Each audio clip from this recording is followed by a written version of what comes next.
from peril than the envious court. Here, feel we not the penalty of Adam, the season's difference as the icy fang and churlish chiding of the winter's wind, which, when it bites and blows upon my body, even till I shrink with cold, I smile and say, this is no flattery. These are counselors that feelingly persuade me what I am.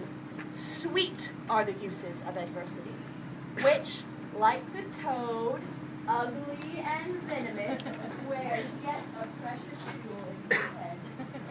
And this our life, exempt from public haunt, finds tongues in trees, books in the running brooks, sermons in stones, and good in everything. I would not change it. Happy is your grace that can translate the stubbornness of fortune into so quiet and so sweet a style. Come, shall we go and kill us venison? Yeah! And yet, it irks me. The poor, dappled fools, being native burghers of this desert city, should, in their own confines, with forked heads, have their round haunches full. Indeed, my lord, the melancholy Jaques grieves at that, and in that kind swears you do more usurp than doth your brother that hath banished you. Today, my lord of Amiens and myself did steal behind him as he lay along under an antique oak, whose root peeps out upon the brook that brawls along this wood, to the which place a poor sequestered stag, that from the hunter's aim had taken a hurt, did come to languish, and indeed, my lord, the wretched animal heaved forth such groans, that Sir discharged and stretched his leathern coat almost to bursting, and the big round tears coursed one another down his innocent nose in piteous chase. And thus the hairy fool, much marked of the melancholy Jaques, stood on the extremest verge of the swift brook, augmenting it with tears. But what said Jaques? Did he not moralize the spectacle?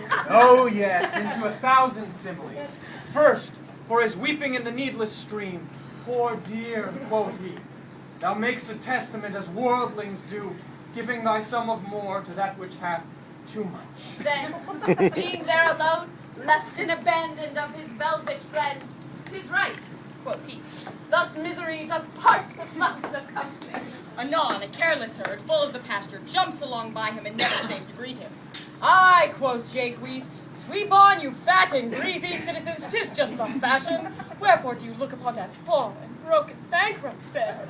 Thus most invectively he pierceth through the body of country, city, court, yea, and of this our life, swearing that we are mere usurpers, tyrants, and what's worse, to fright the animals and to kill them up in their assigned and native dwelling place.